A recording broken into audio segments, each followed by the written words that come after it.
This is Miles Murphy. Make sure to check out Clemson Insider's most complete football coverage. Nobody does it better. All right, welcome to our Tuesday Tiger Talk. I had a request from our folks on the Rock. Ask folks what they wanted us to do as far as coverage this season, and one of the things I heard from several of you guys is you want us to bring back the round table Tuesday Tiger Talks we used to do over in the fourth floor of the West Zone. So we are going to do that this season for you. Davis, Sam, here with us. Davis has been here and been over at the indoor facility the last 2 days for all the interviews. Sam was over there for Dabo and the interviews today. I was accessing them on Zoom, helping things remotely. They're cutting back a little bit on how many people they want over there because of all the COVID stuff. So we're just going to do a round table, talk about some of the things you guys heard the last couple days and vibes and all that. I guess, Davis, I'll start with you. Monday, what were some of the highlights on what you heard? Well, Georgia's defensive line is big. That was a big talking point. Tony Elliott actually said, he doesn't know the last time he's seen nose tackle as big as Jordan Davis for Georgia. I mean, he goes about 6'6", 340, and really their whole defensive front, they're bigger than, the defensive linemen, they come with a certain size to them all, but they just seem to be bigger than the norm, and I guess that sort of explains, in part at least, why they've been the top rush defense in the country the last 2 years. So, obviously the matchup between Clemson's offensive line and Georgia's defensive front is going to be a huge one that everybody's going to be watching. I think it's going to be one of the biggest matchups in this entire thing. And then, So you got the big guys in the middle for Georgia, and you got one of the big question marks for Clemson on the other side. And particularly on the interior. Exactly. Yeah. So, and a lot of gamemanship. I know you're going to be shocked by this, Robert. A lot of gamemanship on both sides of this matchup. Clemson puts out a depth chart and doesn't even have Mac Bockhorst as an option at center. So, reading to that what you will. I would not much. What's your prediction? He's going to start Saturday? I think so. At center? Yeah. I think Matt Bockhorst is going to start at center. I mean, Dabo said today they probably might have multiple players. Play multiple. At center. I guess it just kind of remains to be He seen. said we'll roll somebody out there. Oh, yeah. See how it goes. Yeah, Matt might play multiple guys. I'm not necessarily sure if I buy that either, but we'll see. All right, In so an ideal world, are you playing multiple guys, though? Yeah, I don't know.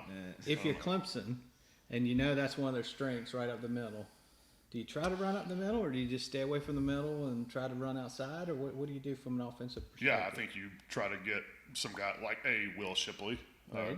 Name has been Get him mentioned on a the lot. edge. Yeah, get him on the edge, do some perimeter things, do some. I wouldn't be surprised if you see get him or even Justin Ross. Some quick screens, bubble screens, and the slide. Because I don't know how effectively you're going to be able to run the ball up the middle, and I don't know how much time or how many snaps Clemson's going to waste trying to do that.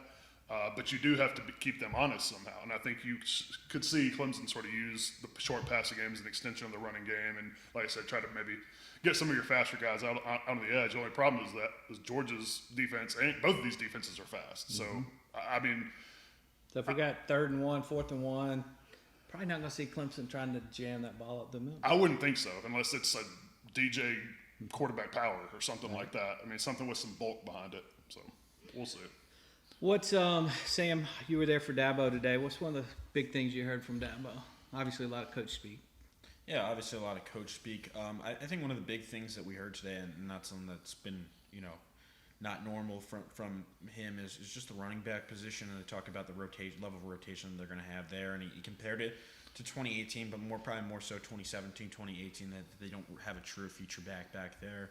And they're maybe they're hoping somebody takes it by the reins, but I'm sure you might see 3 or 4 guys carry the ball against Georgia because, like Davis said, they're not going to waste a lot of opportunities trying to run the ball early, but at the same time, if they're going to win this game, they probably have to establish some sort of run game. Yeah. And I think it comes with the territory, but to hear kind of Dabo just have faith in the ability of all, probably, 5 running backs, but the ability that they can all be two-way players and catch the ball out of the backfield. So like you said, short passes, maybe we see, Will Shipley, Lynn J. Dixon, and maybe Kobe Pace catching balls out of the backfield. Just something, short, quick dump passes. I know that's, Clemson would obviously like to stretch the ball down the field, but... Yeah. Well, something to try to get Clemson's playmakers in space. You've got. To your point, Dabo was talking about the question specifically was, how do you compare the skill set in terms of catching the ball to what Travis Etienne was able to do to what the group of running backs you have now. And Dabo was saying, I really like this group's ability to be threats out of the backfield as pass. It might not be as prolific as Travis and have that skill set once the ball's in their hand, but at least you have the option to get them out there and trust them to get guys in space. And I think that's sort of the thing that Clemson's going to have to try to do. Just get some of your playmakers out in space. See if try to make these defenders tackle one-on-one for Georgia and see if they can do that. Maybe a guy like Will Shipley would be an X factor there, just try and get him out in space. I think you're going to speed. See that. I think you're going to see triple receivers on one side. Clemson does that a lot traditionally. I think this is the kind of game you want to maybe do a little more of that. Put maybe 3 over here, Ross over there. Yeah. DBs, pick your poison. Yeah, that's the thing. It's like, Georgia could try to double one of those and bracket one of them, but you can't bracket all 3 or 4. Right. And Clemson, like you said, you may see a bunch of 4 receiver sets, trips to one side. You can't double all of them. So you got to sort of pick who you want to try to take away. And kind of going off your point there, I mean, Dabo has been asked, and Tony Elliott was asked yesterday, is the receivers stepped up beyond Ross, and they haven't really just named one guy. It's been Frank Laston, it's been E.J. Williams, it's been Joseph Ngata, it's been a Joe. So they have options, and when you mention all 3 of those guys in addition to Ross, a lot of them can play multi-position. So Clemson can have not necessarily fun, but they can be a little creative with how they get the receivers involved. And I mean, Ross can line up in the slot, he can line up outside. I mean, that'll be a perfect weapon for DJ to have. And Dabo talked about the depth too, and the fact that there's not a receiver, at least among their top 4 or 5 guys, that he doesn't trust to go up and win a one-on-one matchup.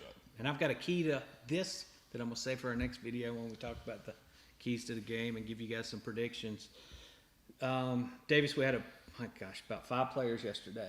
What's 1 or 2 of the key things you heard from some of the players that spoke on Monday? Well, Will Putnam, talking about just the fact that, again, the matchup in the trenches, the fact that they're going to have the get off for the offensive line, because he talked about Jordan Davis and Devontae Wyatt, the other interior lineman for Georgia's defensive front. Just how fast they're able to get off the ball. And he said, going up against Clemson's defensive front every day, guys like Brian Brzee and Tyler Davis, they've got as good a get off as anybody. So they're used to that.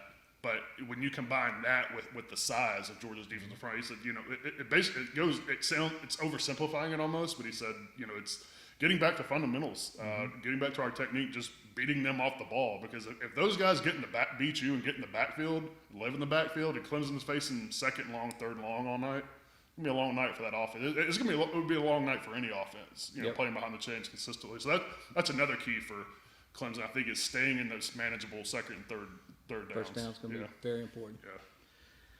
Sam, you guys heard another one of the linebackers today, Simpson. Was there. Obviously played a good big role last year, and expectations are kind of sky's the limit this season. What are some of the things you guys heard? Well, Davis actually was in on Trenton Simpson, but I think Davis? I can give a partial note here. For Simpson, I mean, Davis will go in more depth with it. He's kind of been cross-training at safety a little bit, just using maybe that positional. Well, not necessarily. He hadn't been repping with him fall camp. Dabo kind of mentioned that, right? Yeah. That he's just doing that to improve his pass coverage Right, skills. yeah, because that's a matchup we talked about too. That's been a weakness, particularly at the 2nd level of the defense. Is when they get slot receivers or tight ends, isolate, or even running backs isolated on those guys. It's been a struggle, and he's a guy that's probably their most athletic linebacker, at least among the starting group. And Trent mentioned today, he's repped with just the linebackers during camp, but before practice and after practice, he'd go over with the safeties and do individual stuff, try to work on his footwork, and talk about trying to work on backpedaling and turning, because he wants to be prepared for it. Because at that Sam linebacker spot, that's basically a nickel spot for them. So he's going to be asked to He's going drop to in coverage and isolated. They're also going to need some athleticism on the field with playing Georgia as well. And I mean, his positional flexibility. I mean, he's taking reps at all 3 linebacker spots. I mean, he could probably play safety. As you said, he hasn't repped there in fall camp, but he's worked on his footwork there. So maybe you could see a particular role. But I mean, getting that level of athleticism, especially against Georgia's talent, the wide receiver and running back position is very important. Yeah, it's going to be interesting to see what Georgia does in terms of personnel, because not only are they have some injuries at tight end, but they're down a couple. George Pickens probably going to play. Some of the receivers are gone. So just depending on, I would say Georgia might even try to put an extra receiver on the field, but I just don't know how healthy they are, and they trust enough guys further down the depth chart to do that. But what my point was, I wouldn't be surprised just depending on some of the personnel groupings if Malcolm Green and Trenton are on the field at the same time. Yeah.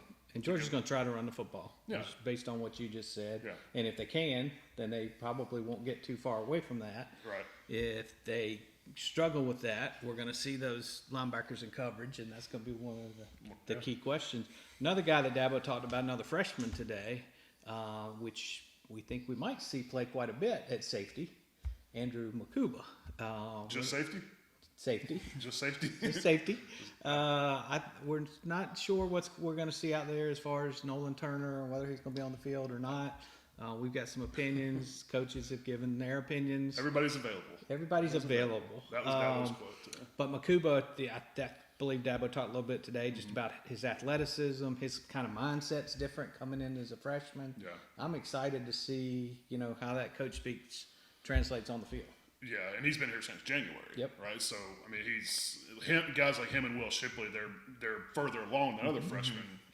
Having been, I guess, now going through a full spring and a full camp. You're not having to spend time or worry as much with them about learning the playbook, learning little intricacies that you have to learn coming in as a freshman. But yeah, it's very interesting. I mean, Makuba got a lot of reps at safety, and Nolan Turner was supposed to be during the Beanie Bowl over the weekend. So. It looks like he's another. I mean, Will Shipley's going to be the freshman that has the most significant impact, I think, starting the season. He's definitely got the most hype. Yes. But he's also got, as you guys talked about earlier, he's got a talented group there with him. So, yeah, you guys talked about whether somebody's going to, pull away from the others.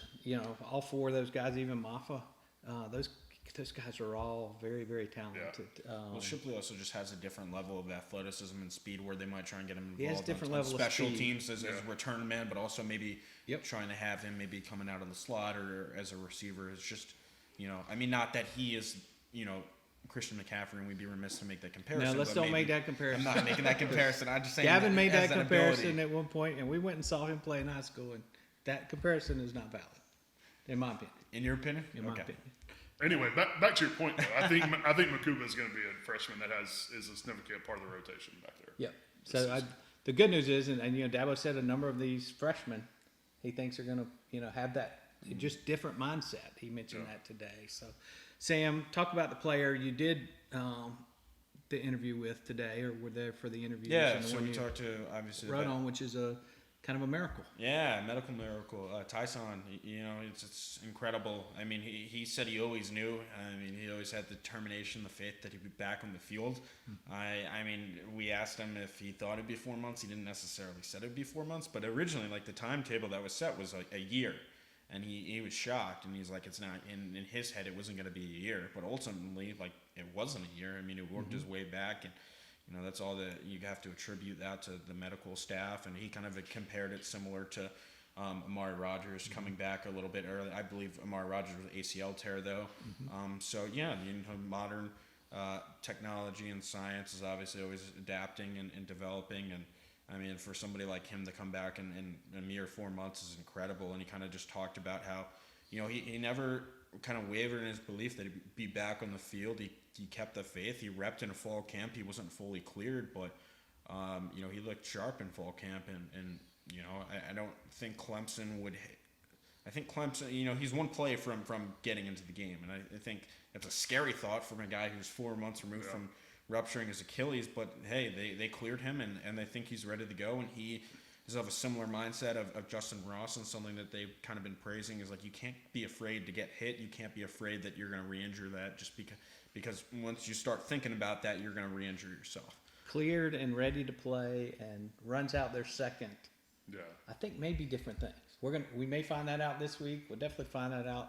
Yeah. Well, we Week hope not. 2. That's what I say. I hope we don't, Yeah. because I think if the staff had their way, they still would prefer to hold him for several more weeks. Let that get a little bit better. But What we'll was know more in the South Carolina What was State. interesting to add to what Sam was saying? What was interesting talking to Tony Elliott on Monday was he was asked specifically, what gave you guys the confidence to make Tyshawn your number 2 quarterback right now and believe that he can go out there and Tony basically said his mobility's fine. I've been surprised. He's been surprised by just how fast he's come back and been able to do just about everything they've asked him to do. Really, outside of the first week of fall camp, he hasn't been limited a whole lot. They talked about his mobility, his side to side, lateral movement. I mean, he hasn't been hampered. He hasn't shown any ill effects of. Did they clarify? And we know well that what you hear from the coaches on injuries is not always. It's not always 100% the truth. I know that's hard. I'm shocked. That's hard for me to for believe. you. But one thing I'm still wondering is they said about a week ago that he was cleared. Yeah. Right? Well, He said Dabo said last Thursday when we talked Okay, to so that, he was that cleared? he had been cleared on Monday. Okay. So it was the beginning of last So week. And Tyson that's said my last week. question is, okay, is that the point where he started getting some contact? And they don't do a lot of contact with the quarterback anyway, but it kind of goes to your question of, and it may come down to Tyson, how confident are you going out there getting hit? Or do you want a little more time to get hit some in practice before you do it? Let's hope we don't have to see that Saturday Well, I think night. a positive development in that, not that either you want to see Hunter Helms or Will Taylor, but they were impressed with what both those guys showed through the duration of fall camp. And I think his injury kind of, it was a sense of urgency for those guys to be as ready as they can be. Obviously, you don't want to see Hunter Helms or Will Taylor, and they're great kids. We'd love. We'd love to see them him in the fourth quarter with Clemson. Yes, up 40 exactly. points. But I don't think you want to see them in the second quarter of the game against Georgia. So, But to your point, it's an important development as far as depth. Exactly. Absolutely. After Huge. Tyson, if he wasn't available, all you have left is we walk-ons. were sitting in And Charlotte a few about freshmen. over a month ago, and that was one of the biggest questions. What is Clemson's quarterback depth going to look like? And since then, I think the question's kind of been answered. But I think that there's still that one question mark is Tyson ready to be hit again? Well, we saw him at camp. Week 1, he was out there in a boot, Yeah, Sweeney camp. coaching. Yeah. Sweeney camp. Next week, the boot was gone, and he was walking around pretty good. We're Yeah. like, oh, wait a minute. And that's That's June 10th or something like incredible. that. All right, last thing we'll talk about in this segment. Dabo was asked about whether, because of the narrative that's out there about the ACC schedules being weak, whether Clemson needed to win this game so they don't hear that narrative all year long. Dabo really didn't like that question. Didn't like it. But basically his response was, no, we don't care about the narrative. We've proven our narrative, et cetera, et cetera. Yeah, I think his exact quote was, "Our narrative speaks for itself." Yeah. Just what they've done the last 6 years. And I agree with them. I don't think this is a must-win game for either of these teams. Now, do I think it's more important for Clemson? Yes, but if Clemson lost this game, particularly if it was a close game, I think that's going to matter. Just how competitive the game was. But they lose this game, run the table, beat a ranked team in the ACC championship. I mean, just knowing what they've done their pedigree sort of the last 6 years. They've been a playoff team the last 6 years. I mean, I don't think anybody's going to look at Clemson and say, well, I don't know what they're going to look like in the play. I don't know if they can compete. They've been to 6 straight playoffs. They've won 2 championships.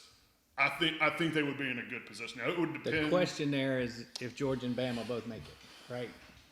Yeah. If it comes down to Clemson or Georgia for that final spot, Clemson lost to Georgia, Well, that's what I just. it's not going to matter. That's what I was going to say. That it would depend on what the Pac-12 champ does or what the Big 12 champ does.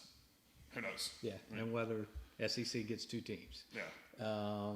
But that narrative is there. That narrative is already started. Hopefully, after about midnight Saturday night, that narrative won't matter. Yeah.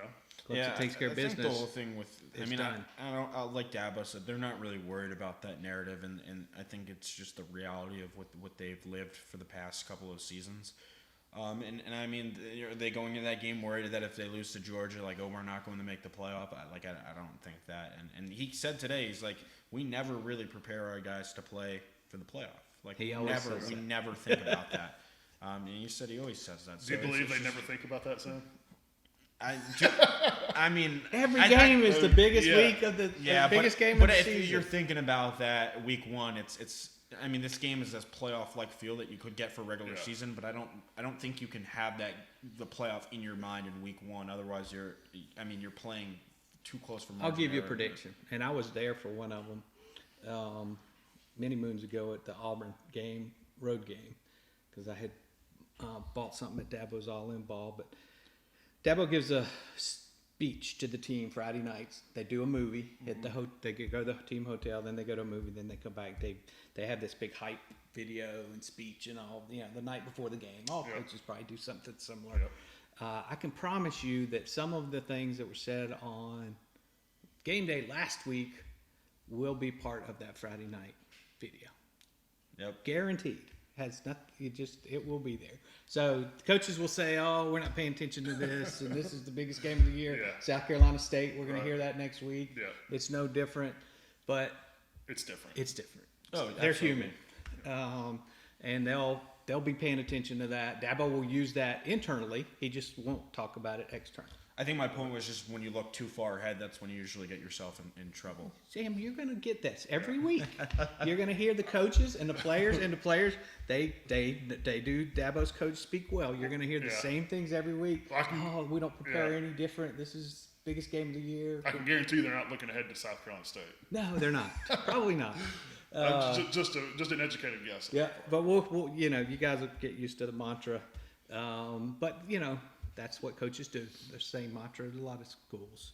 All right, so that's a good recap. Game week here. We're sitting here on Tuesday. There's a ton of games Thursday. I was sitting thinking about that earlier. Yeah. I'm like, we got real football here in just a couple of nights. So stay tuned to TCI all week long. We got a ton of coverage headed your way still got a lot to roll out from the interviews yesterday, today. We got some new things headed your way. We got some new guys, Davis and Sam, on board. So we'll have some things that we'll do this year in our coverage that we haven't done before. But we will be there in Charlotte to bring you all the environment, what the atmosphere, what it's like there Saturday during the day leading up to the game, and then of course cover everything. TCI headquarters here. We're going to have folks here at the TCI headquarters covering the game. We're going to have folks at the game, so we're going to have it covered as much as you can. Hard to underestimate the importance of this game, the hype for this game. So stay tuned to TCI for the most complete coverage of Clemson athletics and recruiting.